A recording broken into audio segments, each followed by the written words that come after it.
মৎস্য সপ্তাহ 2025 উপলক্ষে আজকে আমরা মাছের পোনা অবমুক্তকরণ এবং বিতরণের আমরা আয়োজন করেছি।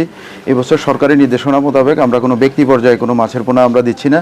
আমরা সরকারি প্রতিষ্ঠান, মসজিদ, মাদ্রাসা, এতিমখানা, গুচ্ছগ্রাম এ ধরনের সরকারি বিভিন্ন অন্যান্য প্রতিষ্ঠানগুলোতে আমরা মাছের পোনা অবমুক্ত করতেছি। আপনারা দেখতে পাচ্ছেন অনেক এতিমখানা এবং মাদ্রাসার সুপাররাও এসেছেন।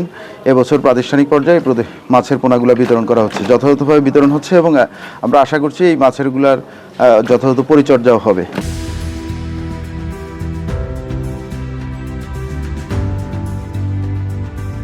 উপজেলা মৎস্য দপ্তর ফটিকছড়ি চট্টগ্রামের পক্ষ থেকে 2025-26 অর্থ বছরে আমরা 59টি প্রাতিষ্ঠানিক পুকুরে মাছের পোনা বিতরণ করেছি।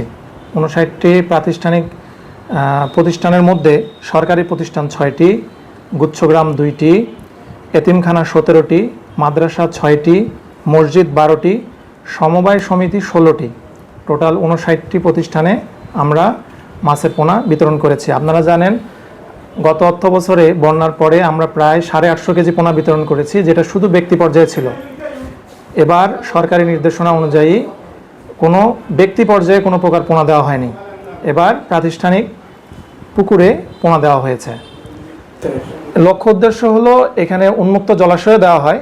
তো আমাদের এখানে উন্মুক্ত জলাশয় বলতে নদী, হাওর বা এসব, তো আমাদের এখানে হালদা নদীতে তো পোনা ছাড়া নিষেধ। হ্যাঁ, এ কারণে এটা দিলে যাতে সাধারণ মানুষ এই পোনাটা বড় হয়ে খেতে পারে, এতিম বাচ্চারা বা যারা দুস্থ আছে তারা যাতে খেতে পারে। আমরা গুচ্ছগ্রাম চুজ করছি যাতে মানুষ যারা আছে তারা যাতে এই পোনাগুলো বড় হলে মাছ খেতে পারে আর কি।